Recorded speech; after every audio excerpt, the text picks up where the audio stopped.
Hello साथियों, नमस्कार, राधे राधे। एक बार आप सभी का पुनः स्वागत है आपकी हिंदी की क्लास में। साथियों, पिछली क्लास में हम उपसर्ग बिंदु के बारे में बात कर रहे थे, उसी बात को कंटिन्यू करते हैं। चलिए देखिए, हम उपसर्ग में पढ़ रहे थे कि साथियों उपसर्ग के 3 भेद होते हैं। कितने भेद होते हैं?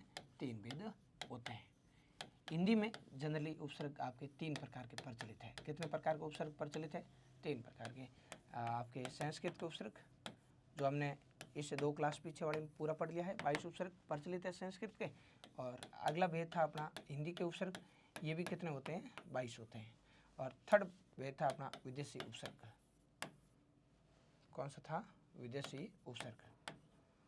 विदेशी में आपको पता है कि हमारे देश की आज़ादी से पहले हमारे यहाँ पे अंग्रेजों का शासन था, और उससे पहले आपके जो मुगल वंश था, सल्तनत काल था, तो उनके उर्दू के उपसर्ग यानी अरबी फारसी के उपसर्ग भी प्रचलित थे। चलिए, अरबी फारसी उपसर्ग कह सकते हैं। तो देखिए, इससे जस्ट पिछली क्लास में हमने हिंदी के 22 उपसर्ग पढ़े। बिन बहु आप समझाना, आधा अनबर ओसन लेना, क्योंकि उनका चिरको 2 3 4 5 के ऊपर है। ये 22 आपने फुल डिटेल के साथ पढ़ी है। इससे पहले संस्कृत के 22 बहुत अच्छे से लेकर आपने पढ़े हैं। ध्यान रखना प्रिय विद्यार्थियों, यहाँ से आपके जो प्रश्न बनता है 90% संभावना ओनली फॉर संस्कृत के उपसर्ग की होती है। फिर भी आपको अपनी तैयारी को और एक्स्ट्रा करना है। ज़्यादा से ज़्यादा क्या लगेगा? 40 मिनट की क्लास आपके हिंदी के उपसर्ग है और 40-50 मिनट क्लास विदेशी उपसर्ग बनेगी। ये भी एक बार अगर अपन देख लेते हैं तो इसमें किसी प्रकार का संशय नहीं रहता है अपने। चलिए, और इसके बाद में हम कंटिन्यू करेंगे। चलिए आ जाओ, बात करेंगे साथियों आज की क्लास में विदेशी उपसर्ग। हालांकि मैंने जब उपसर्ग का परिचय आपको करवाया, उपसर्ग का परिचय टॉपिक जब हमने किया है, तो उसमें विदेशी उपसर्गों को भी बढ़िया ट्रिक से हमने याद किया है कि भाई एक जो बच्चा होता है उसको पैसे चाहिए होते हैं, तो वो एक पड़ोसी के पास जाता है और वहाँ से पैसे लेने की बात करता है। तो वो कहता है भाई यार ब्याज कम लगाना, और तो वो जो हस्बैंड पैसे देता है वो अपनी वाइफ को कहता है देखो बेबी ब्याज कम ही लेना। ब्याज को बोलते हैं दर। बेबा, बेबी की बजाय वो क्या बोलता है? बेबा। बेबा दर कम लाना, ताकि हर बंदा खुश हो। अब याद कैसे रखें सर? क्योंकि संस्कृत वाले तो आपको याद हो जाएंगे, वो अपन वो इत्यादि, ये संस्कृत के हैं। लेकिन आपको पता है साथियों, बेबा बेबी हम नहीं बोलते हैं। कौन बोलते हैं? विदेशी। इस प्रकार का कोई लॉजिक सेट करके आपको याद कर लेना है। तो बिन बहु आप समझाना, वो तो हिंदी के उपसर्ग हो गए, और बेबा दर कम लाना ये वाली लाइन आपके विदेशी उपसर्गों की हो जाएगी। और आपको अच्छे से लेकर वो ट्रिक भी याद है। तो एक बार मैं ट्रिक लिखता हूँ और फिर हम कंटिन्यू आगे चलते हैं। साथियों, विदेशी उपसर्गों की मैं बात करूँ तो विदेशी उपसर्ग है आपके जनरली प्रचलन में ये भी 22 है। संख्या, निश्चित संख्या आपके ओनली फॉर संस्कृत के उपसर्ग की है 22। बाकी हिंदी है, विदेशी, ये भी 22 है। कुछ लोग अन्य उपसर्ग भी बताते हैं, वो भी कितने 22 है। तो इनकी भी चर्चा हम कर लेंगे, 10-1 मिनट का मैटर वो भी, ठीक है। चलो आगे आओ। विदेशी उपसर्ग की बात करें तो ये इसके आपकी ट्रिक थी बेबा दर कम लाना। बेबा दर कम लाना, ताकि हर बंदा खुश हो। ताकि क्या हो? हर बंदा खुश हो। हर बंदा खुश हो। हम सब अलबिलासर को हाफ हेड कहते हैं। हम सब अलबिलासर को क्या कहते हैं? उनका कोई पड़ोसी था जो ज़्यादा ब्याज लेता था, तो ऐसा करके हमने याद किया था कि हम सब अलबिलासर को क्या कहते हैं मित्रों? हाफ हेड कहते हैं। हम सब अलबिलासर को हाफ हेड कहते हैं। हम सब अलबिलासर को हाफ हेड कहते हैं, ठीक है। और फिर उसने कहा था कि भाई अगर तो ब्याज ही नहीं ले रहा है तो बहुत अच्छी बात है, मुझे बहुत अच्छा लगा, और मैं चाहता हूँ तुझे एक बढ़िया एग की पार्टी दे दूँ। तो उसने कहा नहीं, मैं शुद्ध शाकाहारी हूँ, एग हमारे यहाँ पे क्या है? बहन है। तो एक अंतिम आपने ये भी पढ़ा था, एग बहन। एग बहन साथियों, एक अर्थ होता है एन। गैर से हमें बनाना है गैर, बे से बे, और बे से बेस बनाना है, और ने से नेक बनाना है। ये आपके विदेशी जो 22 उपसर्ग है वो कंप्लीट हो गए हैं। और 3 और भी चलते हैं अंग्रेजी के उपसर्ग। चीफ है, वॉइस है, डिप्टी है। इस प्रकार से ज़्यादा भी अपन कोई लें तो इनकी कोई निश्चित संख्या नहीं है। जनरल वगैरह ऐसे अपन लिख सकते हैं जो किसी शब्द के पहले जुड़ जाएं, है ना। विदेशी उपसर्ग हमेशा विदेशी भाषा के शब्दों के साथ जुड़ेंगे, और उपसर्ग आपको पता है किसी उपसर्ग शब्दांश और किसी मूल शब्द से पहले जुड़ते हैं। तो कोई भी शब्द आ जाए, जैसे अब इनमें आपने पढ़ा संस्कृत का, पढ़ा विदेशी, पढ़ा हिंदी, पढ़ा, ए उपसर्ग कहीं भी नहीं आया, लेकिन मैंने सभी में ए जोड़ा, क्या बन गया? ऐसे भी। तो यहाँ ए उपसर्ग की भांति काम कर रहे हैं। तो ये अन्य उपसर्ग भी हम 10-1 मिनट के मैटर कंटिन्यू कर लेंगे, ठीक है। आओ इधर। तो मुख्य रूप से ये बातें हैं जो आपको ध्यान रखनी है। कौन कौन से उपसर्ग है? एक बे है, बा है, दर कम लाना, बेबा दर कम लाना। फिर आगे हर उपसर्ग है, बंदा नहीं है साथियों, इसकी जगह उपसर्ग है आपके बद्ध, ठीक है। बंदा खुश हो। आगे हम सब अल बिला सर को हाफ हेड कहते हैं, ठीक है। और आगे एन, गैर, बे, बेस और नेक, यहाँ तक आप काउंट करो तो 1 है, 2 है, 3 है, 4 है, 5 है, 6, फिर 7, 8, 9, 10, 11, 12, 13, 14, 15, 16, 17, 18, 19, 20, 21 और 22। मुख्यतः ये 22 उपसर्ग ध्यान रखना है। और इसके साथ में ये भी ध्यान रखना, चीफ पोस्ट डिप्टी भी क्या है, आपके विदेशी उपसर्ग है। तो आओ इधर, अब विदेशी में क्या होता है साथियों, यहाँ से दो बातें बनती है जो आपके एक्स्ट्रा बातें हैं, काम की बातें हैं। विदेशी में मुख्य रूप से आपके दो भाषाओं के उपसर्ग चलते हैं। कितनी भाषाओं के उपसर्ग चलते हैं? दो। एक आपके अंग्रेजी के हैं, यही बात हमने यहाँ पे पढ़ी। देखो विदेशी जो उपसर्ग है साथियों, अंग्रेजी के उपसर्ग भी है, क्योंकि यहाँ से पहले थोड़ा समय पहले देखें अंग्रेजों का शासन था। तो अब जिस परिवेश में रहेंगे वो भाषा हमारे कहीं न कहीं हम बोलचाल में आएगी, हम प्रयोग करते हैं, भाषा सुननेकारी होती है, तो आराम से यहाँ अंग्रेजी के उपसर्गों का भी प्रयोग अंग्रेजी के शब्दों में किया जाता है। हमें पता ही नहीं चलता है। और गांव का अनपढ़ से अनपढ़ आदमी, यानी मैं बात करूँ अपने दादी की, दादा की, ये भी बोल देते हैं कि बेटा स्कूल गया है, बेटा कॉलेज है, हॉस्टल है, पेन, उसके पेन कहाँ है, कॉपी कहाँ है, ठीक है, नोटबुक इधर है, रूम कहाँ है, हॉस्टल कहाँ है, ठीक है। ये सारे शब्द पेन, कॉपी, रजिस्टर, बस, गाड़ी, बस, car, truck, school, college, hostel, ये सारे अंग्रेजी के शब्द हैं जो हम आम बोलचाल में हर एक यहाँ का अपना निवासी बोलता है। तो आराम से लेके आपको ये चीज़ें क्लियर रहनी चाहिए कि भाषा समन्वयकारी है, इसमें विदेशी भाषा के शब्दों का भी प्रयोग बहुत अच्छे से होता है, ठीक है। तो ये विदेशी उपसर्ग है। इसमें मैं बात करूँ, सबसे पहले हम अंग्रेजी उपसर्ग पढ़ लेते हैं और बाकी जो बच के वो उर्दू यानी अरबी फारसी के उपसर्ग बन जाएंगे। तो कई बार यहाँ से ये भी पूछा जा सकता है कि इनमें से कौन सा उपसर्ग अंग्रेजी का उपसर्ग है या कौन सा अंग्रेजी का नहीं। अब मैं सीधा पूछ ले विदेशी कौन सा है, कौन सा विदेशी नहीं है, आराम से पहचान ले। कौन सा संस्कृत का है, तो आपको याद है, आहा वो अपन अत्यधि अप्यभि उतो दूर नहीं परपरा प्रतिपरी सुषुम, ये 22 संस्कृत के हैं। फिर पूछ रहे हिंदी का कौन सा है, तो हिंदी का भी आपको याद है, बिन बहु आप समझाना, आदान पर वसन लेना, क्योंकि उनका चिर को 2, 3, 4, 5 के ऊपर है, वहाँ भी आप कर लेंगे। लेकिन विदेशी का पूछे तो भी आप कर लोगे आराम से, बेबादर कमलाना, ताकि हर बंदा खुश हो। हम सब अलबिलासर को क्या कहते हैं, हाफ हेड कहते हैं, और एक बेबेन एन गैर बेबेस नेक और चिपुश डिप्टी। मैं थोड़ा फर्स्ट बोला हूँ, बट ये हमने पहली क्लास में फुल डिटेल से इनको लगभग 1 घंटे में आराम से लेकर पढ़ा है। तो वो सारी चीज़ें, ये तीनों की मैंने ट्रिक बताने में 1 घंटा लगाया, तो मैं मानता हूँ वो चीज़ें आपको याद है। अब आओ इधर, अगर मैं यहाँ से पूछ लूँ इनमें अंग्रेजी का उपसर्ग कौन सा है, तो अभी हालांकि हम इनको 22 को एक एक डिटेल के साथ पढ़ेंगे, लेकिन पहले मैं एक एक उदाहरण से बता रहा हूँ। आपको लग जाएगी अंग्रेजी है तो बोल देना, नहीं लगे तो कोई बात नहीं। जैसे बे का मैंने बोला बेघर, अंग्रेजी का नहीं लगा ना, ठीक है।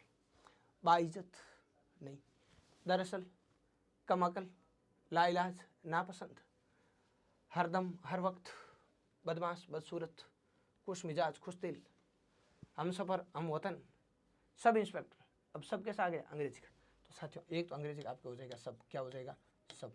आगे देखो, अलबिला आपने अलगर्ज, अलमस्त, बिला कानून, सरकार, सरताज, सरपंच, कोऑपरेटिव, सर को भी किसका हो गया, अंग्रेजी का हो गया। तो यानी यहाँ से एक तो सब आपके अंग्रेजी का बन गया, एक ये को बन गया। आगे आप माइंड, आप टेक, आप माइंड, आप टाइम, आप ही किसका हो गया, अंग्रेजी का हो गया। हेड मास्टर है, हेड कल्टर है, हेड ऑफिस है, हेड बॉय है, हेड भी किसका हो गया, अंग्रेजी का। और साथियों यहाँ पर एन वक्त, गैर मर्द, बखूबी, बेशकीमती, नेक दिल, ये अंग्रेजी के नहीं लग रहे हैं आपको, ठीक है। बाकी चीफ पोस्ट डिप्टी, ये तीनों अंग्रेजी के। मैं कहूँ chief minister, deputy minister, vice principal, ये तीनों अंग्रेजी के। तो सबको आप हेड, एक तो यह ध्यान रख लेना और एक ये 3 ध्यान रख लेना, chief vice deputy, chief vice deputy, सबको आप हेड, चीफ वाइस डिप्टी, सबको आप हेड, चीफ वाइस डिप्टी, सबको आप हेड, सबको क्या बोल देना है, आप हेड, आप माइंड, चीफ वाइस डिप्टी, ये अंग्रेजी के। और बाकी जो भी आपको दिख रहे हैं, बेबादर, कमलाना, हर बंदा खुश हो, हर बद खुश हो, हम सब अलबिला, इनमें से आपके जो बाकी वालों को छोड़ दें, तो सबको हाफ हेड और चीफ पोस्ट डिप्टी, इनको अपन देख लें। तो इनके अलावा जो आपके ऊपर सामने लिखे हुए, चाहे बे हो, चाहे बा हो, दर हो, कम हो, ला ना, ठीक है, एन गैर बैर, कोई भी हो, ये सभी आपके विदेशी उपसर्ग विदेशी भाषा हो जाएंगे, यानी अरबी फारसी के हो जाएंगे। यानी विदेशी में यहाँ पे एक बात लिख दूँ और क्लियर रहेगा आपके, विदेशी में अंग्रेजी उपसर्ग भी आते हैं और आपके उर्दू, यानी इसको अपन अरबी फारसी कह सकते हैं, अरबी फारसी भाषा के भी उपसर्ग आते हैं। तो यहाँ पर आपने अंग्रेजी वाले तो याद कर लिए, ये सबको हाफ हेड, सबको हाफ हेड, अंग्रेजों क्या बोल देना है, सबको हाफ हेड, हाफ हेड और चीफ पोस्ट, ये अंग्रेजी के। बाकी सभी, बाकी से सभी, बाकी सभी उर्दू, यानी अरबी फारसी के उपसर्ग है, अरबी फारसी के उपसर्ग है, अरबी फारसी के उपसर्ग है, उपसर्ग है। जैसे मैं आपको एक प्रश्न दूं, निम्न में से अंग्रेजी उपसर्ग नहीं है, अंग्रेजी उपसर्ग नहीं है। अंग्रेजी उपसर्ग का मतलब है अंग्रेजी भाषा का, ठीक है, अंग्रेजी भाषा का उपसर्ग नहीं है। Option A, B, C, D. सब को हाफ हेड कहते हैं और एन गैर बेबेस नेक, और हम सब अलबिलासर को क्या कहते हैं, अलबिलासर को हाफ हेड कहते हैं। चलो तो बताओ अंग्रेजी का उपसर्ग कौन सा नहीं है। तो आपको पता है सर हाफ, सबको हाफ हेड, अंग्रेजी वाले कौन है, सबको हाफ हेड। तो सर सब भी अंग्रेजी का है, को भी है, हाफ हेड भी, आप भी है, हेड भी है। लेकिन साथियों बाकी वाला जो बच गया ना अलबिलासर, ये सब किसका है, आपके अरबी फारसी का है, यानी अंग्रेजी का तो नहीं है। तो इसका राइट आंसर हो जाएगा आपके बी। इस प्रकार का प्रश्न जनरली सामान्यतः एग्जामिनर का मन हो तो पूछ लेते हैं। मैं मानता हूँ यहाँ तक आपके किसी के कोई रत्ती भर भी समस्या नहीं। अब हम चलते हैं आगे और एक एक करके इन सब की डिटेल के साथ व्याख्या करेंगे। बेबा दर कम लाना, एक एक को पढ़ेंगे। तो सबसे पहले अपने पास में आता है बेबा, ठीक है, क्या आता है, बे। साथियों बे का अर्थ होता है रहित, रहित यानी जो अपने पास में नहीं है वो क्या है, रहित। तो बे, बे के लिए मैं आपको उदाहरण दूं तो देख लो, आप पढ़ लो आराम से। जैसे मैंने कहा बेघर, बेधड़क, बेवफा, ठीक है, बेघर है, बेधड़क है, बेवफा है, आपके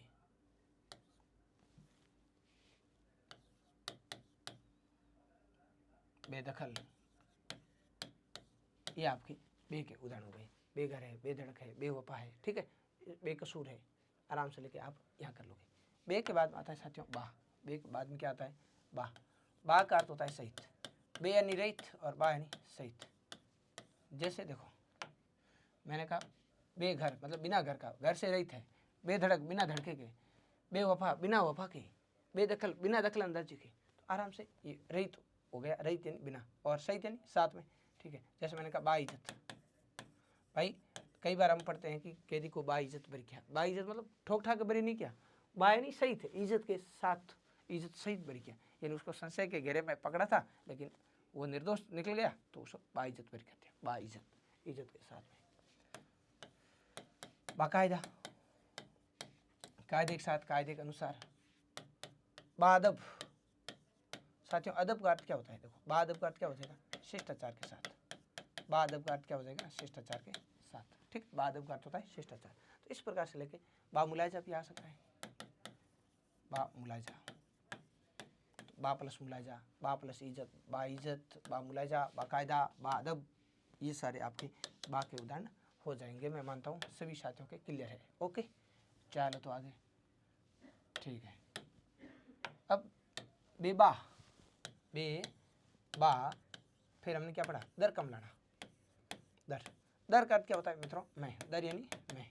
जैसे मैं आपको कह दूं दरअसल यानी असल मैं, तो आपके ये बन जाएगा दरअसल,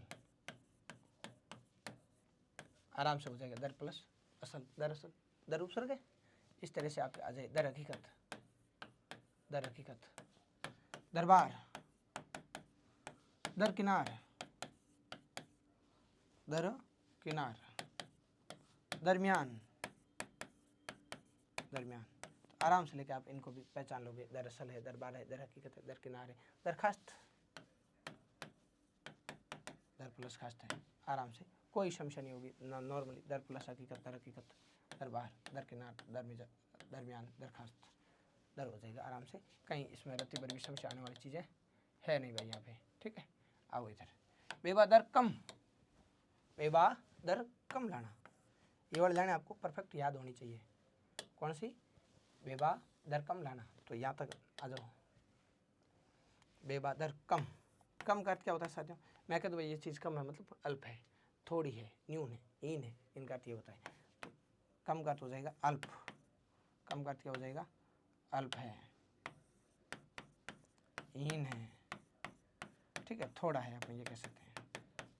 कम का अर्थ ये होता है। कम वाले उदाहरण देखें तो देखो, कम में आप देख सकते हो कि आपके कम अकल, कम प्लस अकल, जिसमें अकल कम हो, थोड़ी हो, कम अकल है। कम समझ है, कम समझ है। कम उम्र है, कम उम्र को कम सिन भी कहते हैं, कम सिन है। जिसमें जोर कम है, कमज़ोर है। तो ये वाले आपके कम के उदाहरण हो जाएंगे। कम प्लस अकल, कम प्लस समझ, कम उम्र, कम सिन, कमज़ोर। आराम से, कोई समस्या नहीं, बहुत नॉर्मल है। यहाँ से जनरली ज़्यादा प्रश्न नहीं बनते हैं, फिर भी हमें बस आपका सिलेबस है तो बस पढ़ना पूरा है, इसलिए हम बहुत अच्छे से लेके कवर कर ही रहे हैं। तो बेवा दर कम, फिर ला, और फिर आ जाएगा ना। क्या आ जाएगा साथियों? ना। ठीक है,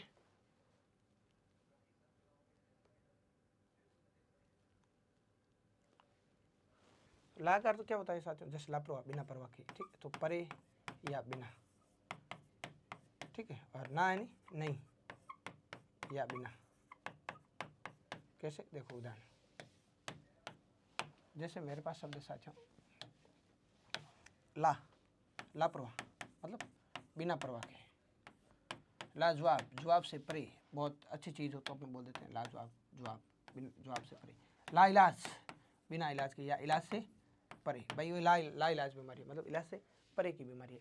तो लापरवाह है, लाजवाब है, ला इलाज है, लापता है, ठीक है, लावारिस है। तो इस प्रकार के उदाहरण पर ला में काउंट कर सकते हैं। ला प्लस परवाह, ला प्लस जवाब, ला प्लस इलाज, ला प्लस पता और ला प्लस वारिस। आराम से हो जाएगा साथियों। आगे है ना। आगे क्या है? ना। तो नाम आप देखोगे तो साथियों आपके, जैसे मैं बात करूँ ना यानी नहीं, जैसे नापसंद, जो पसंद नहीं वो क्या है? नापसंद। जो जायज़ नहीं वो क्या है? नाजायज़। जो बालिग नहीं वो क्या है? नाबालिग। तो ना का अर्थ होता है नहीं या बिना। ठीक है, बिना पसंद के, जो बिना जायज़ है, बिना बालिग है, यानी नाबालिग है। जो बालिग नहीं है तो नहीं या बिना। आपके नालायक, जो लायक नहीं। इस प्रकार के उदाहरण इसमें आ जाएंगे। नापसंद, नाजायज़, नाबालिग। आराम से ढूंढ लो। ना प्लस पसंद, ना प्लस जायज़, ना प्लस बालिग, ना प्लस लायक। मैं मानता हूँ यहाँ तक किसी भी भाई बंधु के कोई रत्ती पर भी समस्या नहीं, बहुत ईजी चीज़ें, आराम से हो जाएगी एक दो बार पढ़ोगे तो। ठीक है, तो बेवा दर कम लाना। फिर हमने क्या पढ़ा? ताकि हर बंदा खुश हो। तो यहाँ तक आपने पढ़ लिया है बेवा दर कम लाना। आगे है ताकि कोई है नहीं, हर है, बंदा की जगह बद हो जाएगा, खुश, हर बद खुश। फिर हम सब अलविला सर को आप एड कहते हैं। तो यहाँ पे आओ, हमने पढ़ा बेवा दर कम लाना। आगे आओ, आगे है आपके ताकि हर बंदा यानी बद, हर बंदा क्या हो? खुश हो। साथियों हर का अर्थ होता है प्रत्येक। हर का अर्थ क्या होता है? प्रत्येक, मतलब हर कोई बोल दिया, मतलब प्रत्येक ने बोल दिया। ठीक है, बद का अर्थ हो जाएगा बुरा, जैसे बद सूरत तो बुरी सूरत। खुश का अर्थ होता है श्रेष्ठ या अच्छा, खुश दिल, खुश मिजाज, है ना, तो श्रेष्ठ या अच्छा। आ जाओ, तो इनके उदाहरण देख लें हम, तो आराम से लेके आप देखो। हर, मैं कह दूं हर वक्त, हर क्षण, हर दिन, हर रोज, हर कोई। ये आपके कौन सा उपसर्ग हो जाएगा? हर उपसर्ग। बहुत नॉर्मल है, हर बार लिख सकते हो आप, हर बार, हर वक्त, हर रोज, हर क्षण। आराम से, बहुत सामान्य बात है। हर बार, हर वक्त, हर क्षण, हर दिन, हर रोज। ठीक है, हर कोई। इस प्रकार से आप हर कर दो। फिर है बद। बद वाले में दो बातें बहुत इंपॉर्टेंट है, मोस्ट इंपॉर्टेंट है साथियों, सबसे ज़्यादा पूछा जाता है बद। ठीक है, तो ध्यान रखना, बद वाले मैं आगे लिखूंगा। यहाँ भी आपको बता देता हूँ कि जो ये दो शब्द है ना, इनमें बद उपसर्ग नहीं है। ध्यान रखना है आपको, बहुत अच्छे से लगे ये चीज़ें क्लियर रखनी है आपके। जो ये दो है ना, इनमें बद उपसर्ग नहीं है। यहाँ से एक तो ये बेदस्तूर पूछा जाता है और एक आपके बेदौलत पूछा जाता है। हमें यहाँ पे बे दिखाई दे रहा है, लेकिन आपको पता है ना बद दिखाई दे रहा है, लेकिन बद नहीं है। यहाँ पे क्या है? बे उपसर्ग है। कौन सा उपसर्ग है? बे। तो ये बे वाले दोनों उदाहरण इंपॉर्टेंट है। यहाँ पे आप देखो बद प्लस, देखो मैंने क्या कहा, उपसर्ग शब्दांश है, पीछे कोई सार्थक शब्द बनना चाहिए, शब्द बचना चाहिए। उपसर्ग और प्रत्यय किस में जुड़ते हैं? शब्दांश, ये शब्दांश है, जुड़ते किस में? शब्द में। तो यहाँ बद करोगे तो पीछे शतुर कोई शब्द नहीं है, बद करोगे तो औलत कोई शब्द नहीं है। तो इसलिए साथियों यहाँ पे ध्यान रखना, बे प्लस दस्तूर और बे प्लस दौलत, इन दोनों में बद नहीं है, इनमें बे उपसर्ग है। कौन सा उपसर्ग है? बे उपसर्ग है। ये बात आपको अच्छे से ध्यान रखनी है। बाकी आओ बद वाले अपन उदाहरण देखते हैं कि बद में कौन कौन आता है। तो साथियों बदहाल है, बदमाश है, बदमिजाज है, बदसूरत है, ये आपके बद वाले हैं। बदकिस्मत है। अब आप यहाँ पे देखो बद उपसर्ग है, बदहाल, बदमाश, बदमिजाज, बदकिस्मत, बदसूरत, आराम से बद यहाँ पे है, लेकिन ध्यान ये रखना है कि बेदस्तूर और बदौलत में बद नहीं है। कौन सा उपसर्ग है? बे उपसर्ग है। ठीक है, आगे आओ खुश। खुश का अर्थ होता है साथियों श्रेष्ठ। खुश का अर्थ क्या होता है? श्रेष्ठ। जैसे मैं बात करूँ खुशहाल, खुश तन हाल क्या हो जाएगा? खुशहाल, खुशहाली, खुश मिजाज, खुश मिजाज, खुश दिल, खुशकिस्मत। आराम से लगे, आप इनको पढ़ो एक बार, आपको लगेगा बिल्कुल सर खुश प्लस हाल, खुश प्लस हाली, खुश मिजाज, खुश दिल, खुश किस्मत, इन सब में कौन सा उपसर्ग है साथियों? खुश। तो बेबा दर कम लाना, बेबा दर कम लाना, ताकि हर बंदा खुश हो। हम सब अलबिलासर को हाफ हेड कहते हैं। हम सब अलबिलासर को क्या कहते हैं? Half head. तो हम सब अल बिला सर, बस इतना ध्यान रख लो एक बार। हम सब अलबिलासर को हाफ हेड कहते हैं। क्या कोई ट्रिक है? नहीं। फिर आगे है एक बे, ए यानी एन, गे यानी गैर, बे का बे, बे का बे, बे का बेस, और ने से क्या बन जाएगा लास्ट का? नेक। बस ये उपसर्ग में पढ़ने हैं। तो आ जाओ इधर, यहाँ तक आपने पढ़ लिया है खुश तक, और आगे हम। साथियों हम का अर्थ होता है साथ। हम का अर्थ क्या होता है? साथ। सब का अर्थ होता है साथियों उप। सब का अर्थ क्या होता है? उप होता है। सब का अर्थ क्या हो जाएगा आपके? उप हो जाएगा। ठीक है, और आगे है अल। अल का अर्थ होता है निश्चित, जो फिक्स है वो है अल। बिला का अर्थ है बिना। बिला एक ऐसा है साथियों, वर्तमान में इसका प्रयोग न के बराबर होता है वो। ठीक है, बिला का बिना ही आता है हर जगह। ठीक है, और आगे सर, सरपंच, मुख्य पंच। ठीक है, तो सर का अर्थ होता है साथियों प्रधान, मुख्य या श्रेष्ठ, प्रधान या श्रेष्ठ। चलो तो देखो इनको आराम से, इनके एग्जाम्पल करते हैं अपन। आ जाओ इधर, एग्जाम्पल आप खुद को ही बताने, और मैं मानता हूँ 100% मुझे विश्वास है आराम से एक आप दो आप आराम से बोल दोगे। एक दो उदाहरण, जैसे हम सफ़र, हम अकल, हम उम्र, ठीक है, हम राई, हम वतन। इस प्रकार से हम सफ़र है, हम दम है, हम वतन है, हम सफ़र है, हम सफ़र हो गया। ओके, हम राही है, हम शकल है। आराम से आप ढूंढ लोगे, हम प्लस शकल, हम प्लस राही, हम वतन, हम दम, हम सफ़र। इन सब में कौन सा उपसर्ग है साथियों? हम उपसर्ग है। हाँ, आगे हम के बाद मैं बात करूँ तो सब। सब का अर्थ होता है उप। ये अंग्रेजी का उपसर्ग है। तो देखो sub inspector, sub inspector, inspector अंग्रेजी का शब्द है, तो अंग्रेजी के उपसर्ग जुड़ जाएंगे। Sub committee, sub committee. इसी तरह मैं कह दूँ सब रजिस्ट्रार, सब रजिस्ट्रार। आराम से लिखिए, बातें आपके क्लियर हो जाएगी। आगे आ जाओ, अल यानी निश्चित। जैसे मैं कह दूँ अलगर्ज, अल प्लस गर्ज। अल सुबह,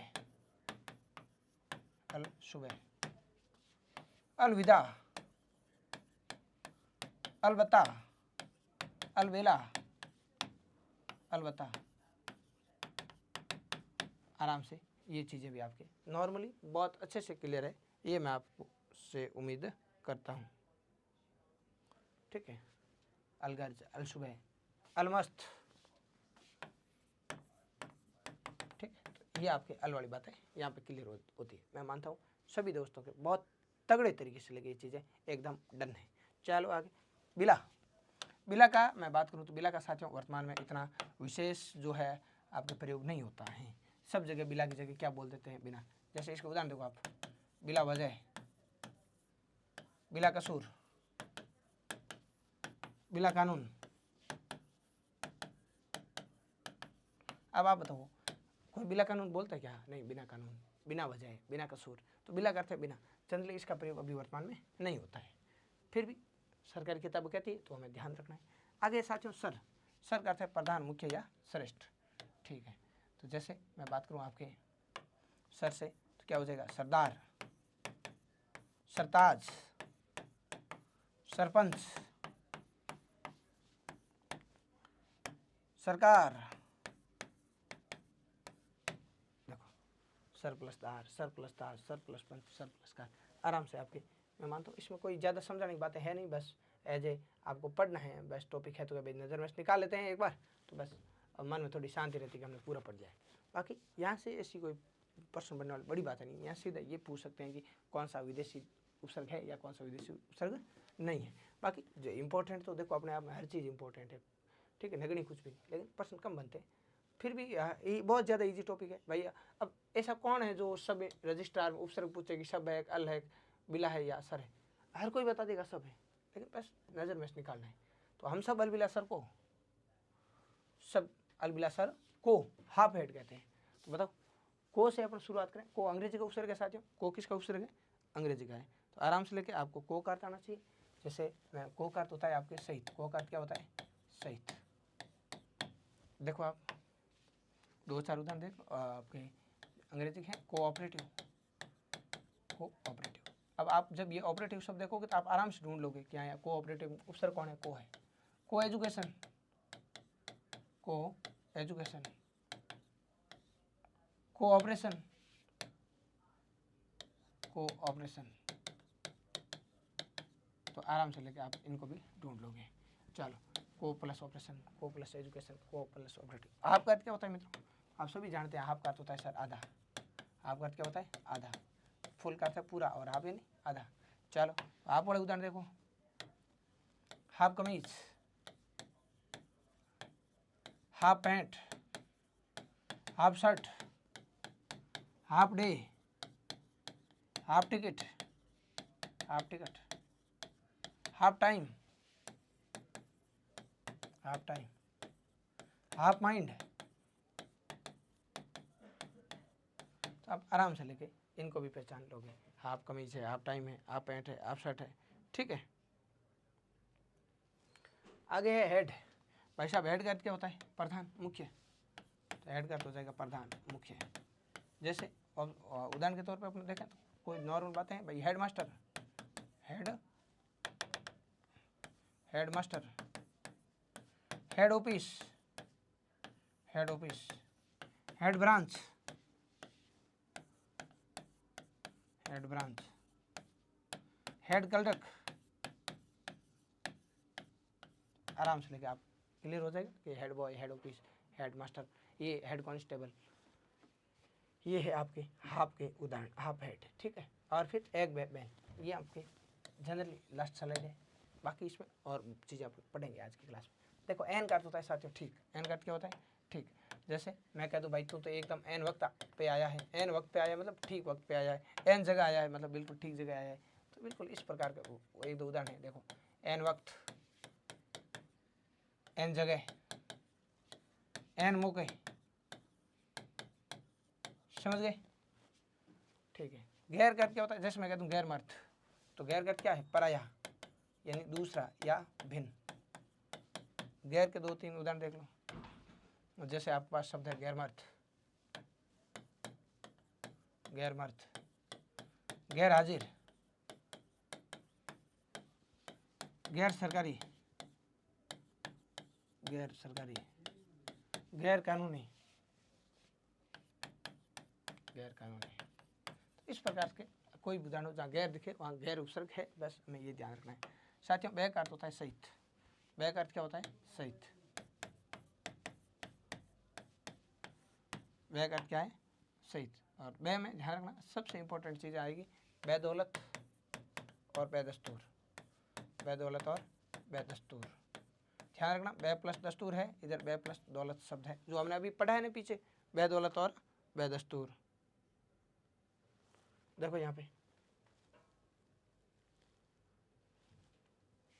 बै दस्तूर और बै दौलत दोनों बै उपसर्ग है, बद नहीं करना है, बदस्त नहीं करना है, ध्यान रखना, ठीक है।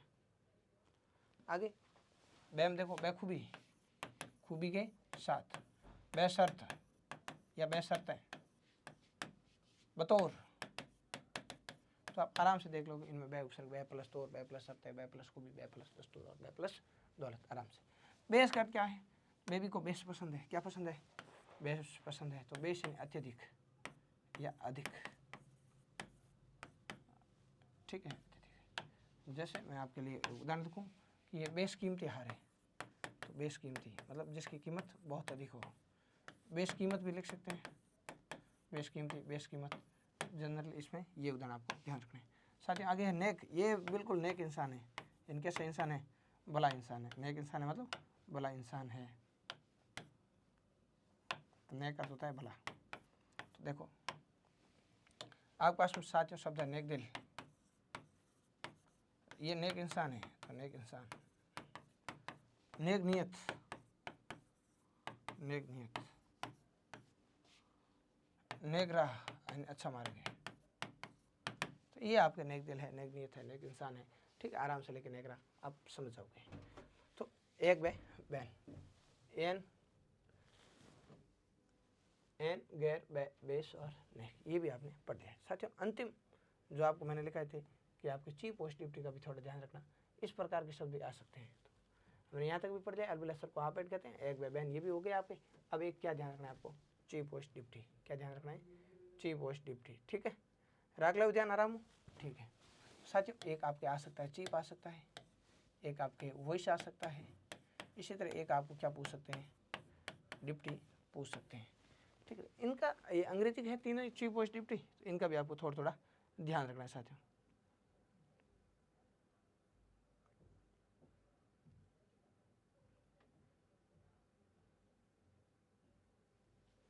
देखो अब मैं आपके बात करूं कि भाई चीफ का अर्थ क्या होगा, तो अपने झंडे वगैरह को आपने भाषण सुना होगा 15 अगस्त 26 जनवरी को, कि अंग्रेजी में जो भाषण देता है वो बोलता है ऑनरेबल चीफ गेस्ट, यानी चीफ यानी मुख्य, गेस्ट यानी अतिथि। चीफ का अर्थ क्या होता है साथियों, मुख्य, चीफ का अर्थ क्या हो जाएगा, मुख्य।